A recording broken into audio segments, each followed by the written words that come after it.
Alright folks, it's spooky season and you know what it means? Pumpkins everywhere, horror, creepy time. And this is my favorite part of the year. And by the way, I started my YouTube journey with Halloween video, and every year it was an art with my pumpkin crew.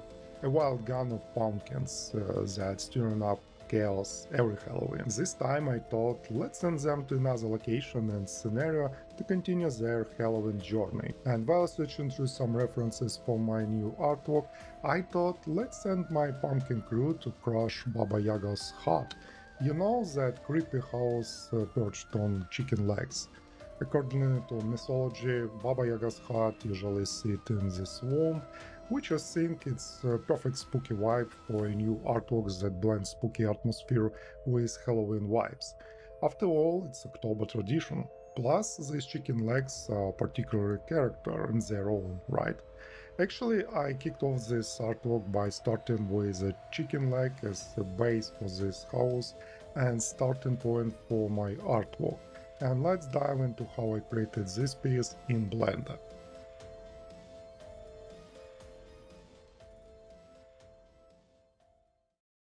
Alright, as I mentioned, I kicked things off with the chicken leg. I already have a reference for a real chicken leg in Blender.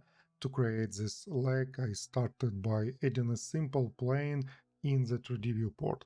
Then I switch to edit mode, select all those vertices of the plane, press M and merge them into one single point. That gives me one vertex for further work. My goal here is to build a basic shape first, then sculpting the details to transform the simple form into realistic leg.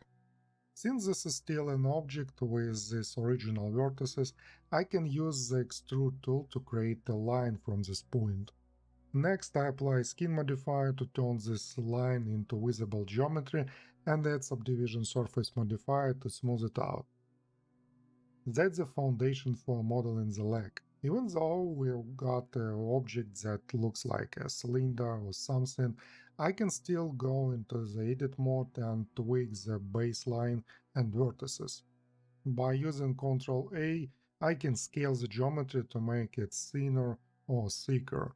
I can also move the vertices around to shape the leg based on my reference.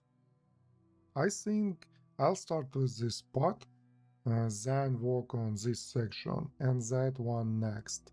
I might even duplicate this object, adjust it to create one phalanx, and then copy it again for each phalanx of the leg.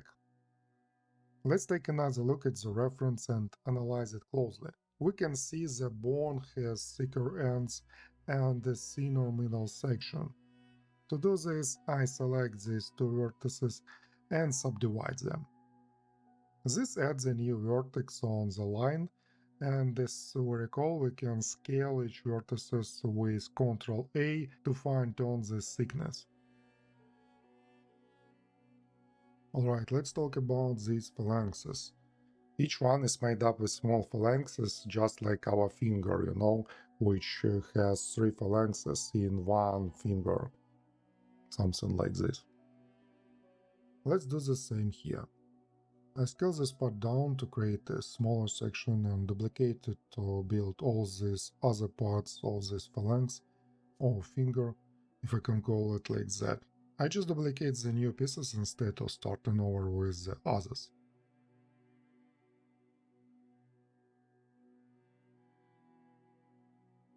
Now I've got a basic shape that's given closer to the original leg on the reference. For the next part I also duplicate the original, but this section is bigger, where the muscles are, so it's naturally thicker. To make a smooth transition from this thin part to this thicker muscle area, I'll need more vertices for a nice and clean look. That's how my leg model is shaping up so far, and next I need to add these webbed bits between these phalanxes. I don't know if it's correct to say it, but anyway, I add a simple plane and turn it into something like this.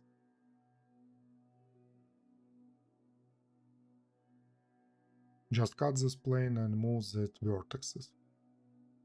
Then extrude it to make it thicker. After that I duplicate it to the other side. And voila, here is the weird shape I ended up with. If it looks a bit strange, don't worry, now we'll transform it into a real chicken leg. To do this, I select all these elements, convert them to mesh to easily apply all the modifiers I used earlier, and press Ctrl G to group everything together. Great, I apply the scale and switch to Sculpting mode in Blender. Here we've got a Remesher tool, and I'll set it to 0.01 before hitting Remesh, or you can use the Ctrl R hotkey to remesh the model. As we can see, it creates a unified topology from the group, perfect for adding sculpting details. I can smooth out these sharp edges on the model using sculpting brushes in Blender to craft natural transitions between the leg parts while continuing to add more details. This way I can turn basic primitives into organic shapes. And as you remember, I started with just a single point and now it turned into a chicken leg. The whole sculpting process didn't take me too long, but I'll move on for now. Also, I don't think it was going into all details of how I did this hot model. It's pretty straightforward, but if you're really curious, I upload the full process to my Patreon so you can see all the details. For now, I just want to highlight some specific parts here. I've created a pretty dense mesh for all the HUD's elements. Since I want to slightly damage it to give it that weathered, snaky look like an old rundown cabin. I'll show you what I mean now, but before that I need to add one more element here. Ground chunk of soil like I sketched out. The main idea is that the HUD just got up on chicken legs, tearing up the ground around the foundation. Then this pumpkin gun shows up, but the HUD alive and clearly not happy about these unvisited guests. Anyway, I'll show you what I mean now. Now I need a cool object like a meta ball to create this part of the ground around the house.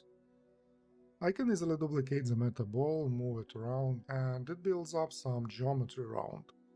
Next, I convert it to mesh and switch to sculpting mode again, and I set the voxel size to 0.01 and hit remesh. Yeah, it's got a huge density, perfect for sculpting those chunks of ground around the hut.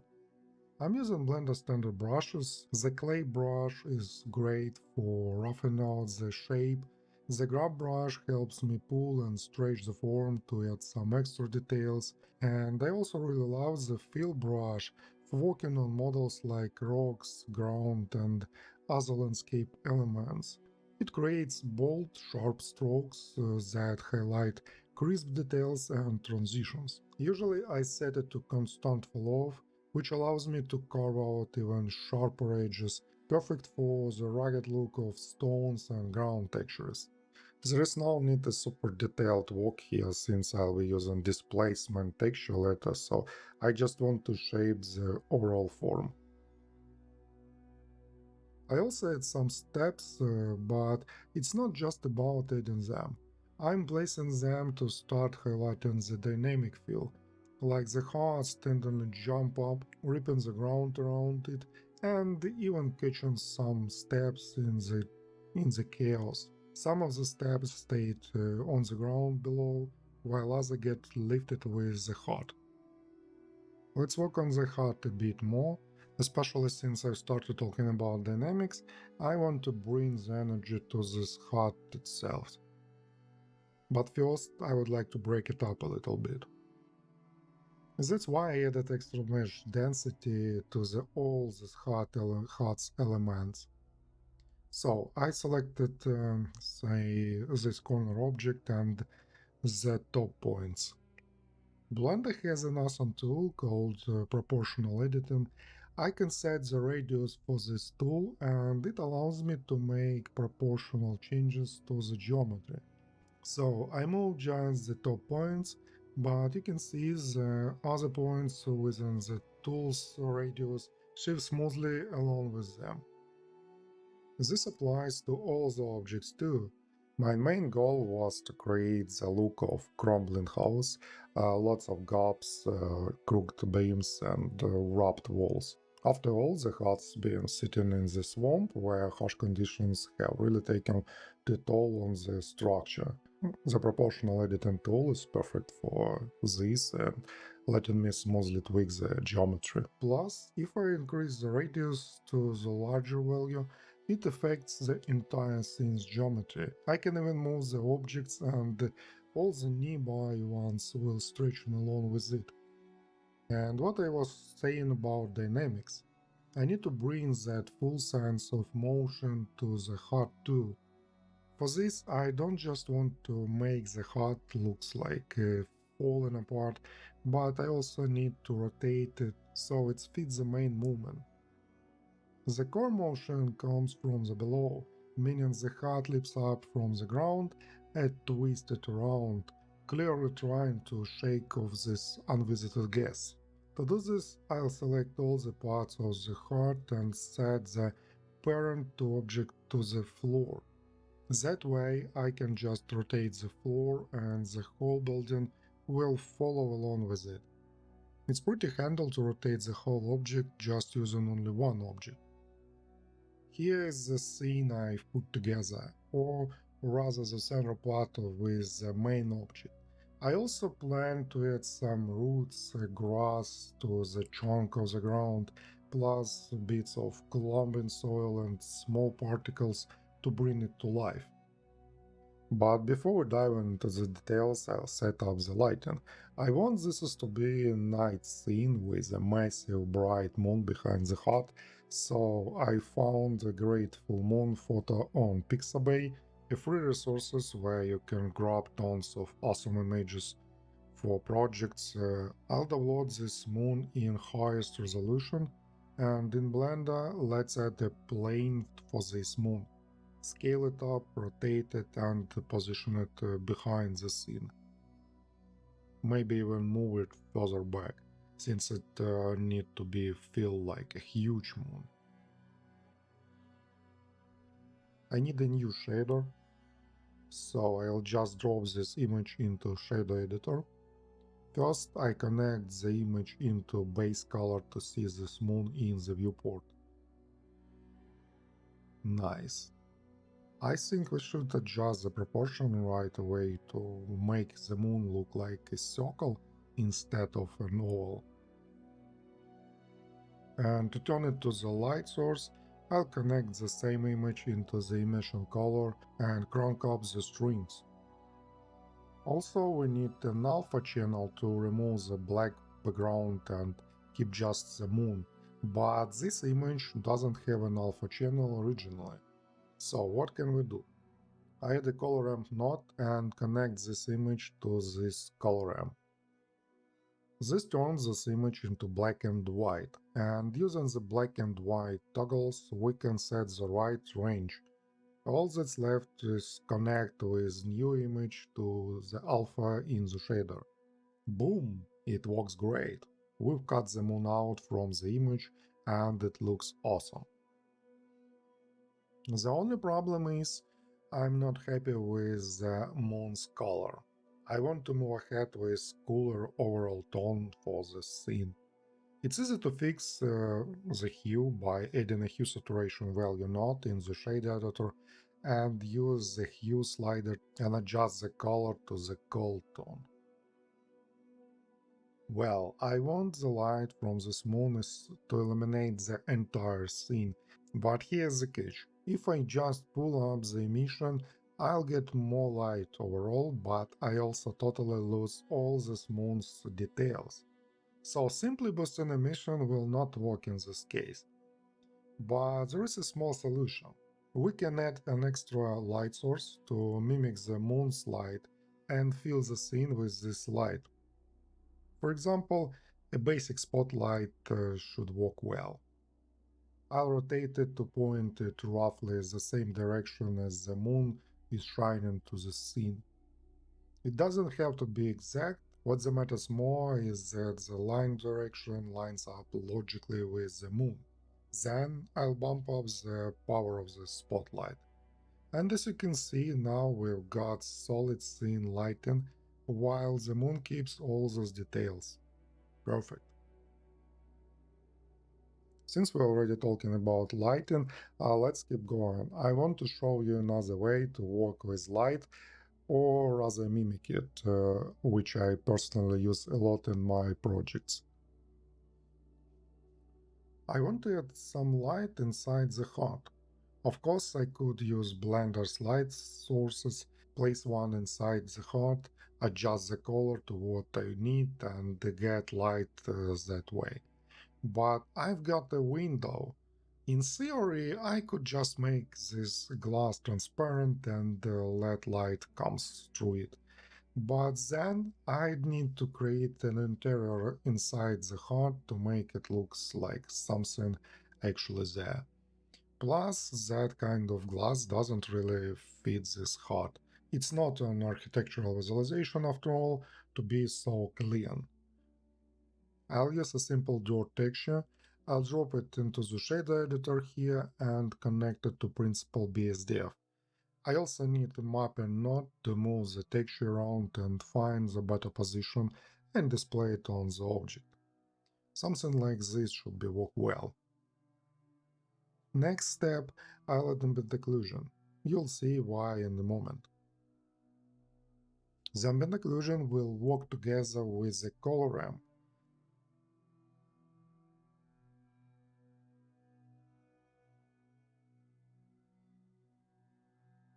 Since the glass overlap with the window elements, the ambient occlusion will create shading where they intersect. I'll use the whole combo as a mask. I need a mix color node where I'll connect the texture and the ambient occlusion mask as a factor. I'll swap the texture to slot B and set slot A to black. This gives me an effect where the texture shows up closer to the center of the glass, while the areas where the glass meets the window turn black. And this already not texture, but light. Of course, the light inside the HUD is warm, so the light coming from the window should be warm too. To do this, I'll add a color ramp to set the desired color for the light. And I could also add another color ramp to make the texture more contrastly.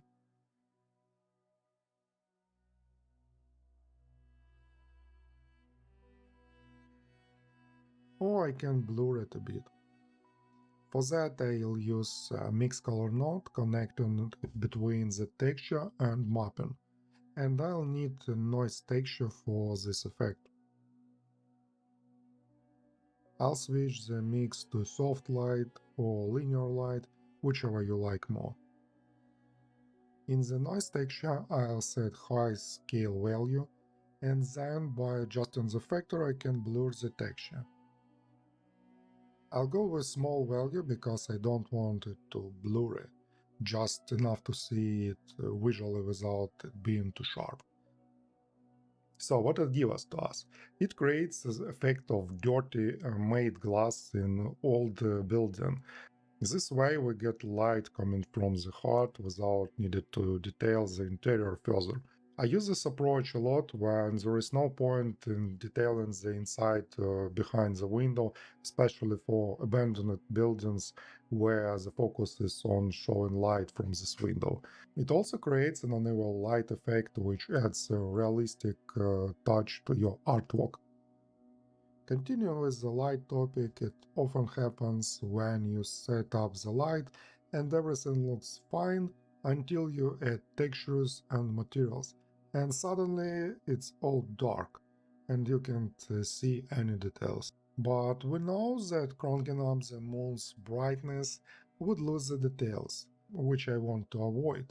And this darkness isn't great for a clean artwork visualization either.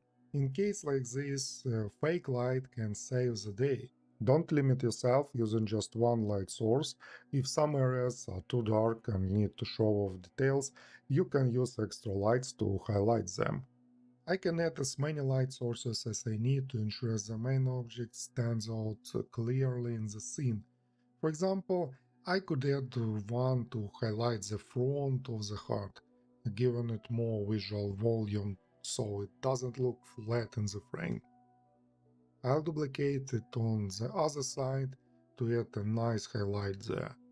Maybe I'll even place another light source up to enhance the moon's glow on the hut's roof.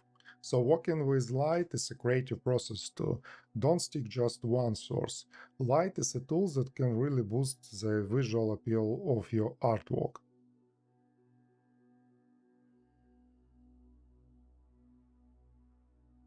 Alright, I think it's time to move on to the texture part, but if you got any questions about lighting, feel free to drop a comment below. I've used the Ucupaint add-on almost everywhere, just like in my previous video where I went into all details. Let's take this chunk of ground as an example, and here I need two materials again. The first is the main soil material for the whole object, and the second one is simple, something like grass with stones, a natural forest or a swamp top layer. I don't know, something like this. As I mentioned before, my idea is that this part was ripped off the ground, so I need to blend these two materials. Some areas should keep the grass, while others shows just the bare soil. For the top layer, I'll create a mask in Ucupaint. I'll make a new mask, set it to 4K, and change it to black. As we can see, the ground layer disappears because our mask is black. Now I can switch to texture paint, pick a brush, maybe this one from the previous video, and use a white color since my mask is black.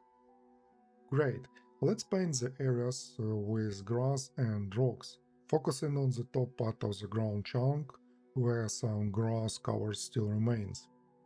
Also, I can turn on random in the texture mask.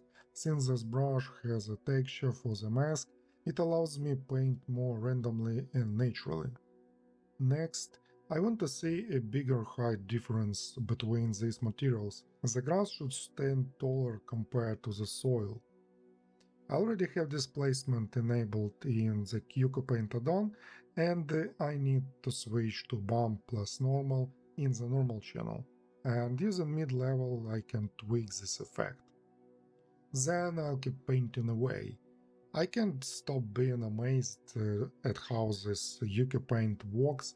Before I'd have to set up tons of nodes in the shade editor, plus textures and masks, just to get the same result. In Ucupaint it's literally just a couple of clicks. And just like always, we can use link materials. In this case, we can do that too by simply copying the Ucupaint materials we've already created. But this will copy everything, including the mask. To fix that, I duplicate the Ucupaint nodes, then remove the old mask and make a fresh, clean mask for the new object. I'll keep painting, but now on the new object, that piece of ground left below. Here I want to paint a grass area around the imaginary hut, since the rest of these ground parts went up with this hut. But I think the legs will be more exciting part to focus on in this artwork in texture paint part. But before that we need to do two things. First, we need to remesh this model. If we check the mesh after sculpting, it's not really suitable for texturing. It's pretty tough to paint on this topology. So I'll do a remesh to get a proper mesh. To do this, I use a quad remesh add-on for Blender. It's super fast and allows me to remesh the model in one click. Just set the quad count and hit remesh it. And we get a nice mesh for further texture painting in Blender. Plus, the add-on automatically creates a copy of the model and hides the original one, so you don't lose the original model or mess everything up. And the second thing I need is to do unwrapping for each leg. I did it pretty rough since I will be painting the texture myself instead of using ready-to-use textures. I also want to keep all these details which I sculpted. Since the mesh lost some density after the remesh, these details faded too. But I can bake all those details into normal map. In Blender that's pretty easy to do.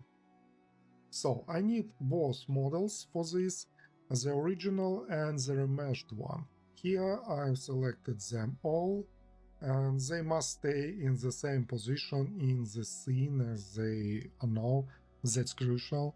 I'll immediately assign a new material to the remeshed model using Ucupaint, and to bake all these details from the high poly model, I need a new texture to bake them into this texture as a normal. It has to be 32 bits and set it to non-color. Next, I select the low poly and high poly models. In the render settings we have the bake options, so I press bake. Oh, oops, got it backward. I need to select the high poly model first, then the low poly model. And the active one should be the model for which I created the texture for baking. The normal map is baked. Even though I'm using Ucupaint, this add-on supports adding your own normal maps. Just like we usually do it. I'll need a normal map node and connect our normal map. And check this out, here's a trick.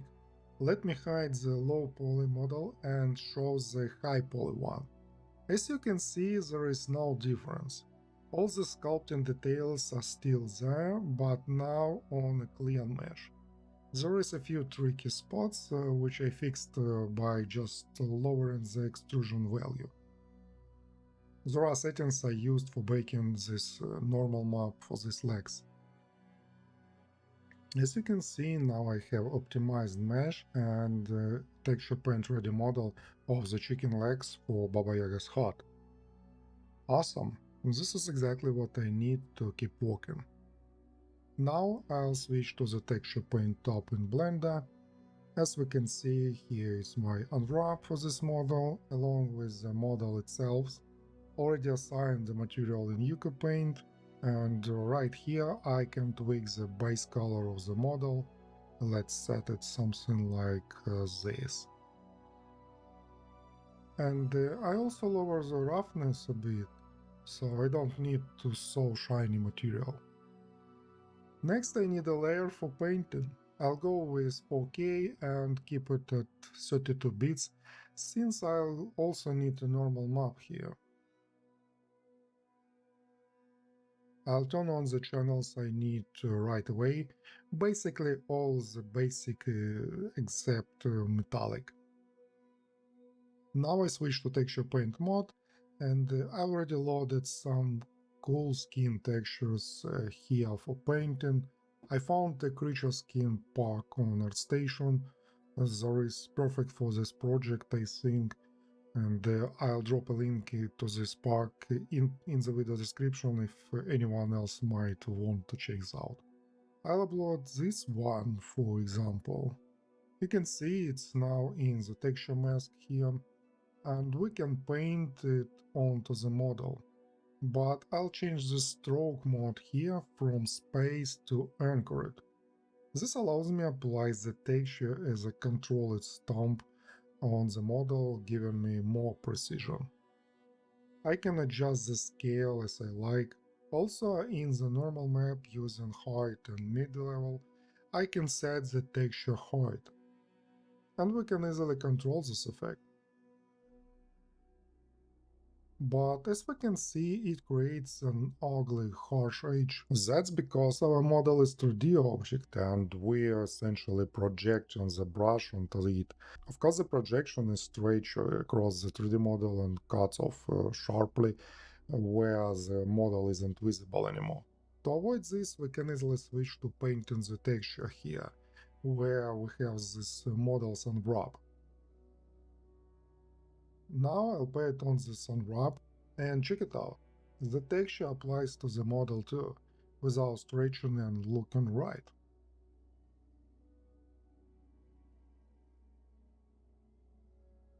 I can also combine 2D and 3D works here. For example, I'll paint some parts on the unwrap, but certain spots are easily to handle directly on the 3D model, especially where the UV unwrap seams is. By painting on the 3D model, I can get rid of the seam, creating a seamless texture and hiding any rough transitions. I can use different textures too. Since real skin isn't uniform, this adds more realism. Some areas might have a rough texture, while others have softened parts. Mixing various textures can really boost realism.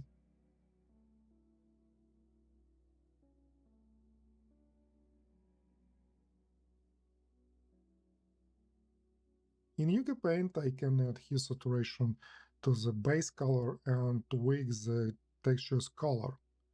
This way, if I need to adjust the color slightly without repeating the whole texture's painting process, I can use modifiers right in the add-on.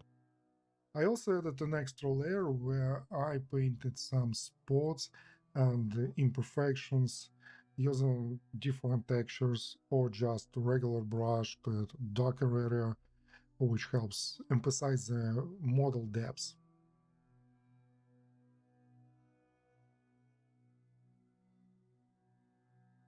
You can bake all the texture we've painted in Ucupaint if you need them. The add-on makes it much faster and simple, which is perfect if you want to use the model outside the Blender. Since I work only in Blender, I leave everything like that. By the way, you can download this model along with the whole scene from this video tutorial on my Patreon, link in the description.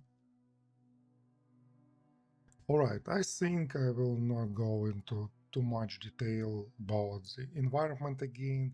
It's the same since every video and there is nothing too special here, but I'd like to circle back to lighting, or more specifically, the moonlight and sky.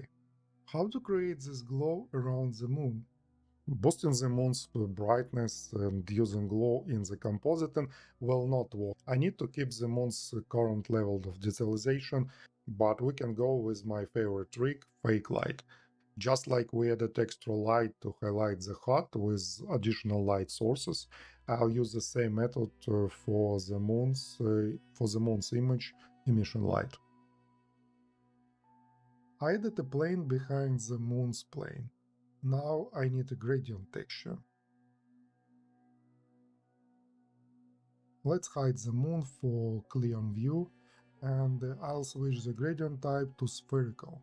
With mapping, I can make this gradient slightly larger than the moon. The main goal is for this spot to mimic the moon but be bigger than it.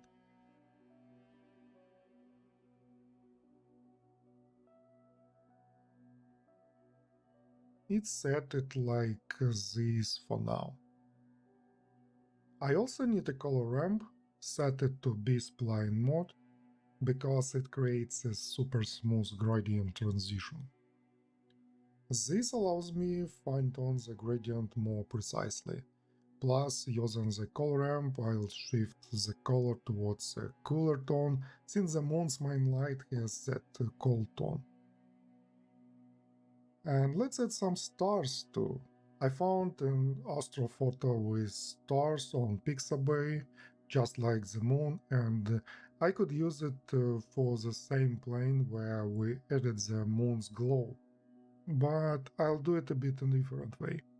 For this glowing plane, I'll add same gradient as alpha channel and duplicate the plane. Then I'll duplicate the material, connect the star image to it and remove the gradient. Again, using mapping, we can move the image and get better stars in the camera view. Let's go back to glow and make it a bit stronger. And look at this. Using this color ramp, I can also impact on this glow effect. Also, I think it would be awesome to use this star image as an emission tool. scene stars light source as well. Oh yeah, that looks really cool, but now it looks too flat, looks like an image. We can see stars here and everywhere, also here closer to the horizon, but the sky is like a dome and the light spreads it like a sphere. I think we should make this part darker so the stars only shine on the top part. For this, I'll need another gradient texture and some mapping since I need to stretch it out. Something like this to start. To use this gradient, I'll need a mix color node. Now let's think about the best way to apply it. I could just set it as a color B and switch the blending mode to multiply. Yeah, that might work. Let's also add a color ramp and try boosting this effect a bit. Actually it feels better to see the gradient as a mask instead, like this. Don't worry about the star texture ugly tiling, it will not show up in the scene.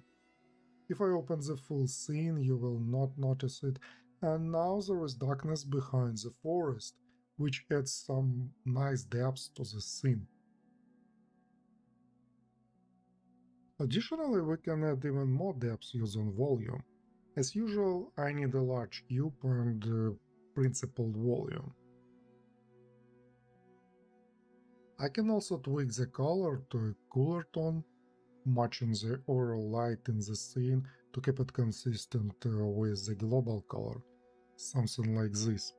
But check out the magic here. I just move this volume cube closer to the camera and look. As you recall, I used an extra light source for highlighting the moonlight in the scene. As soon as I place it inside this volume cube, it creates a light effect behind the HUD, like a moonbeam. Plus, it helps separate the main object from the scene, from the background, adding the extra depth to the artwork. I don't know what about you, but I absolutely love playing with depth of field. Depth of field is my favorite trick. It's not just about making scenes stretch 5 kilometers deep, but stretching a 1 kilometer scene to look like a 5 kilometer using depth. In painting, we usually call it air perspective, and I really enjoy applying this technique into 3D artwork too. And as I mentioned before, I want to work more on this area of ground around the hut. I'll add some roots torn from the ground, grass and mushrooms, plus a few birds flying around because the hut jumped up, and of course that famous pumpkin gone. So let's dive into these details. I found this mushroom on Quixel Megascan. Using the secret paint add-on, I spread them across the scene, and I also added some to the ground area left around the hut.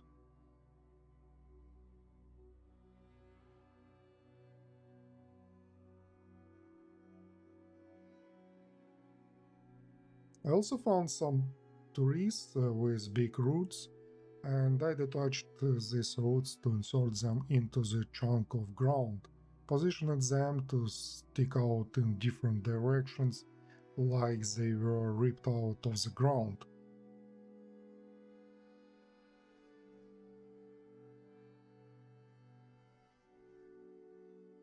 Working with the chunks of fallen ground is a bit trickier. First, I need those actual pieces of bits of soil. I'll add a simple spear to the scene for this, but I want it as low poly as possible. I think something like this should work well. I'll apply shade smooth, then I duplicate the spear a few times and adjust their sizes to add more randomness. I also added displacement to each sphere to make them look more natural. The material is just a basic texture with normal map, nothing else needed. Lastly, I applied subdivision surface to distort these ground chunks even more. Then duplicate them again.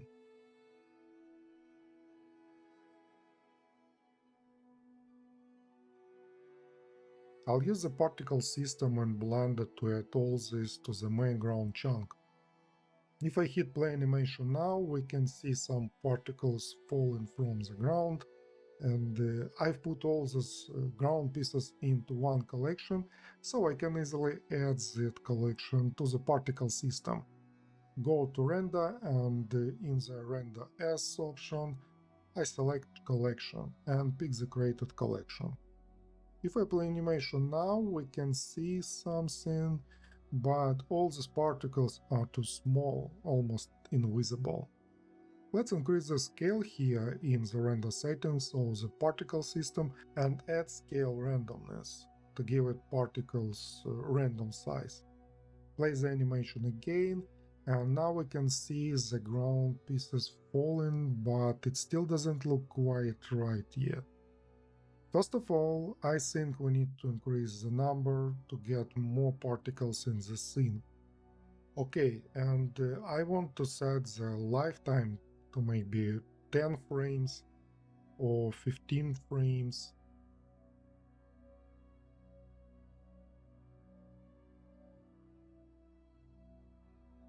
That way the particles will fall for just 15 frames and then disappear. So maybe that's fine for now, but it still looks too uniform with all these particles dropping from the entire surface, and that doesn't feel realistic, I think. So I can use a vertex mask to set specific areas on the ground part where I want these particles to walk.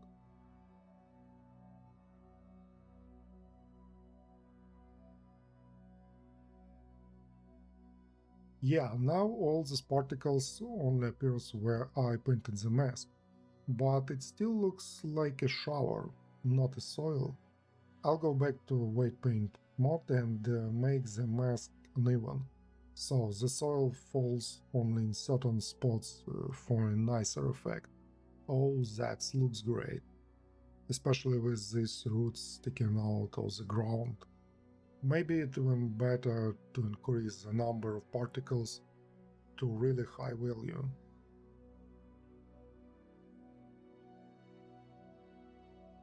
Yeah, now it looks super. I also added pumpkins from my Pumpkins Halloween collection. As I mentioned earlier, the idea is that these pumpkins made chaos in the heart and now they are escaping. I placed them like they're jumping out from the heart as it rises on its leg. And here is one trick, motion blur. Check this out. We've got the particles with the falling soil and we've got the pumpkins splitting out of the heart. With a trick like motion blur, we can really highlight all these motions in the frame. Basically, motion blur creates a blur effect for moving objects in the shot. We need to pick a frame from the ones we have from the particle system calculation. It's better to go with some middle frame. We can use motion blur right in Blender by enabling it in the render settings. Let's do a test render to see how it looks. So we can see the soil already has a blur effect, and it's directed along the movements of the object. But by default, the motion blur value is pretty high. I usually go with 0.2, though it depends on the situation. Yeah, with 0.2 it looks better. Not too blurry, but already not too sharp. Now you can see the soil falling in that direction, but we also have fallen pumpkins, and they should have this slightly motion blur too. Not too much, I think, but let's add the same effect for them. I'll pick one frame, the hero frame, and I want everything to happen right in that frame. I love how the falling soil from the particle system looks here in this frame, and I want the pumpkins to also fly through the frame where they currently position. So here's what I'll do. I'll jump to the first frame on the timeline and insert keyframes for location and rotation. Then I'll move to frame 20, and I can also use auto key here I'll move the pumpkins further along so it's going further from the hero frame. I'll do the same for other pumpkins. Either use insert keyframes here or auto key, whichever you prefer. But if you use auto keys, don't forget to turn it off. Otherwise, every move you make in the scene will create animation keys, and that just turn everything into total chaos. So, if we play the animation, we can see everything moving in the scene, but I'll stay on the hero frame. If on the render you don't have enough motion blur, you can increase the distance an object moves over the chosen number of frames. The faster the speed, the more motion blur you will get on the render. So it's not just about tweaking the main motion blur settings in the render settings, you can also work with objects movements. Since I already have motion blur for the soil particles, changing the global motion blur settings affects that too, but I don't want that. I can adjust things locally with the objects. I'll test how it looks on the render and expand the movement range for the same frame range, which boosted the object speeds and increased the motion blur.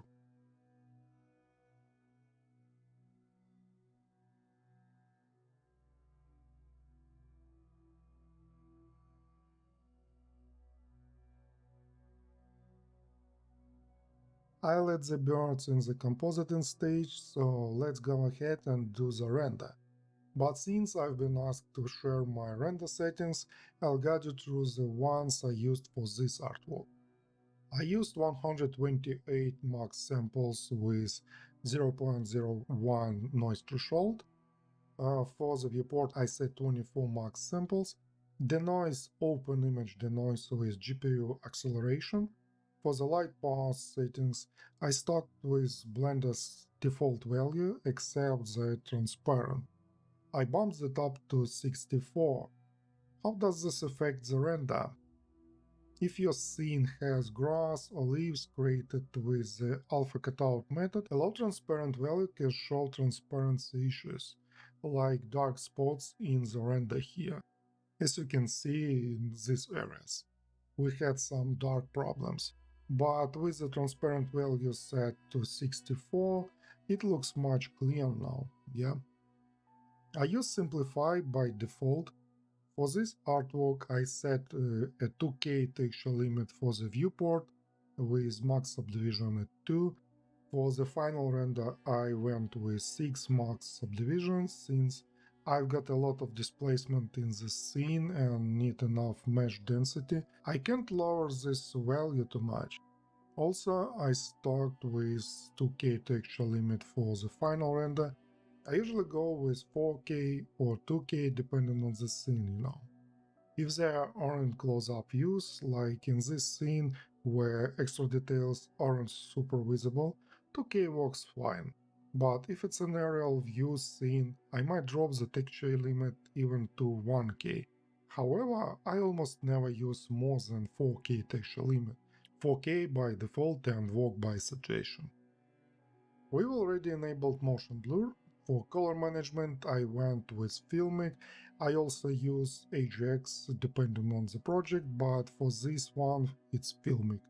In this artwork I didn't touch any look contrast settings since I handled all post-production through compositing and adjust everything there. So I have a render of my artwork and now let's move to the compositing.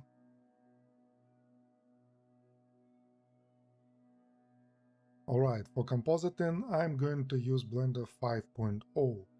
I'll explain why a bit later.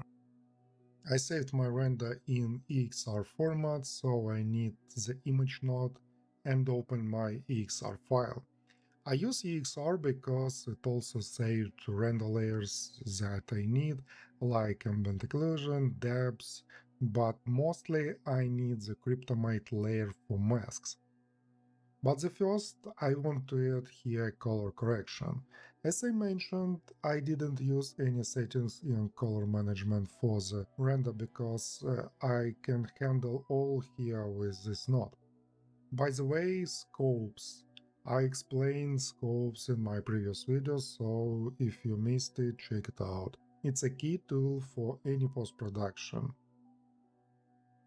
Color correction allows me to work separately on highlight, shadows, and midtones, which is more flexible than just applying settings in color management.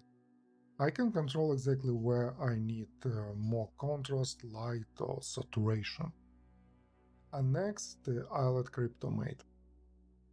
And since I used an XR image in Compositing, I need to choose Image and select our render XR. We can see this render layer here. Cryptomate keeps all information about every object in the scene in this format. I just need to pick any object I want from the render and it creates a mask. So I think I'll add color balance and use the mate from Cryptomate as a factor to make correction on this selected object. I can even recolorize it as much as I like, and since Cryptomate saves all the render details, I can easily select as many objects as I need and they'll all add to this mask, and the adjustments will apply to them too.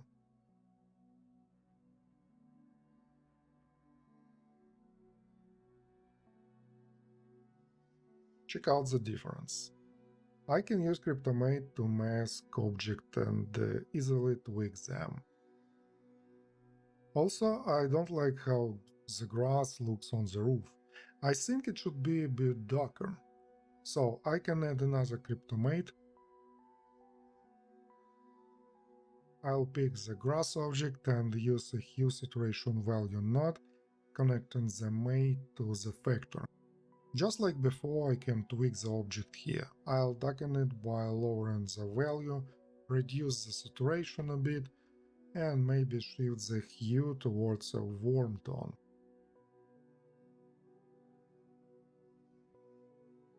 And we can select as many objects as we need. I used 4 different grass objects, so I'll pick them all. And yeah, the mask itself looks like this. All the selected objects, I forgot to show that. And by the way, check this out. I want to work on just this part of the grass on the roof with this mask. But using Cryptomate, I selected all the grass objects. Since I use the same grass everywhere, Cryptomate keeps that information and highlights all these grass objects in the scene. To pick only these roof parts, I go to Mask in the image editor, press New, and holding Ctrl I can draw a mask around the area I want to select on the Cryptomate. In the compositor I need a mask node and select the created mask. I'll add a mix color node, connect our Cryptomate to slot B, change slot A to black, and use this mask as a factor. And something went wrong. What's the problem? Oh right, I forgot one thing. Look, my render is 4K. We can see that here, 4K. But Blender's default resolution is 1080p. And that's the problem. The resolution needs to match because the mask thinks we are working in 1080p. Yes, now everything is correct. As you can see, I've selected all the spots of the Cryptomate, and now I'll work just with this roof grass.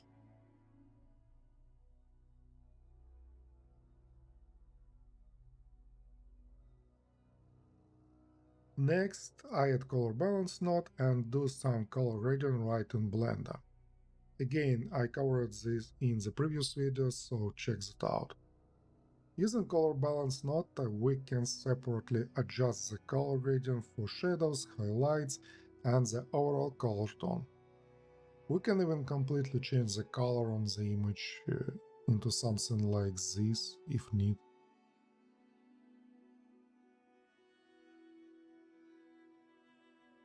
Another great node to pair with color balance is hue correct. For example, I want to shift this yellow a bit toward red and brighten those areas up. And let's finally add some birds. As I mentioned earlier, the hut jumped up and some birds scattered in all directions. They were probably just chilling on the roof until the sudden moment sent them flying. I think this should be crows. I found an image of crows that I think fits perfectly and I love to use it here. It seems simple enough. Yeah, I need an alpha overnode and connect this image to the foreground, and there we go, cross on our render. Of course, I can add a transform node and use the axis to move the image around. But the problem is, I can't just grab and move the image directly in Blender's Compositing, like I can in Photoshop or Krita. And by the way, as I remember, in compositing programs like Fusion, we can easily move image around canvas. Blender really needs a better way to handle image placement in the compositing, rather than dealing with all these extra efforts. Alright, since it's all a bit harder, here what I did. I opened my original render in Krita and added the same bird's image here. Using the lasso tool, I select the birds that I need from this picture, press Ctrl+C, Ctrl+V, and now I can really move, rotate or place them anywhere, like this one, for example, right here. So with this method, I positioned the birds around the roof just how I wanted. I hide the render, save this layer as an PNG image, with alpha channel and back in Blender. And I swap out the old image for this new one I just created. It lines up perfectly in the same position, so I don't need transform node anymore since I matches my render frame size. But I can add a hue saturation node to tweak things, maybe remove the saturation and decrease the value a bit. I also want to use a color balance node. Now the birds not blend perfectly with the render yet, but with a gamma color wheel I can adjust their color to match the overall tone.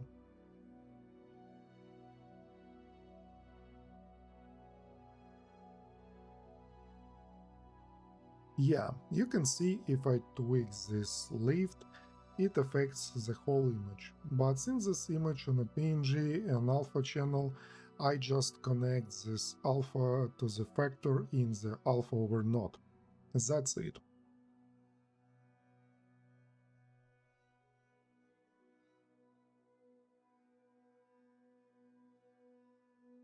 Awesome.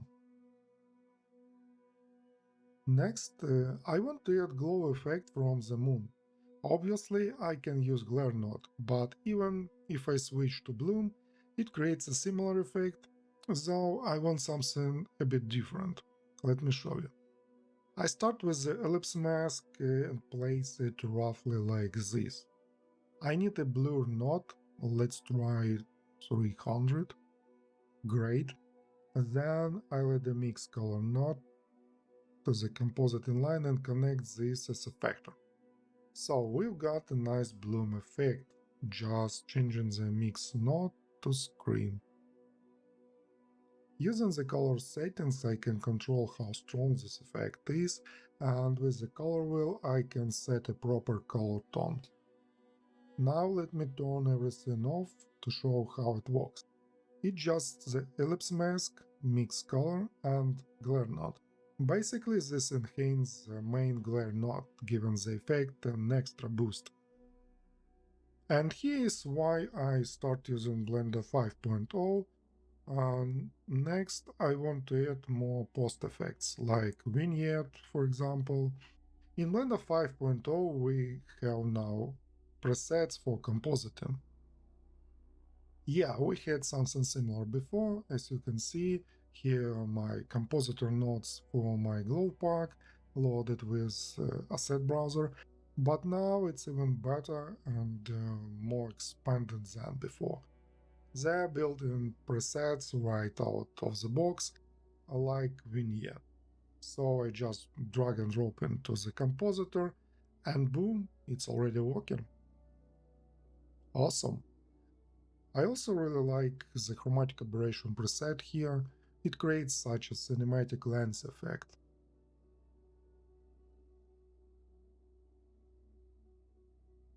We also have a film grain preset, but I don't know, it's not working for me. It's just coming up completely black. I'm not sure why. Maybe because I'm using the beta version, I don't know. So I handle film grain the old way, just using white noise in Compositor. So let's compare my render with the final art with the all post-production scenes.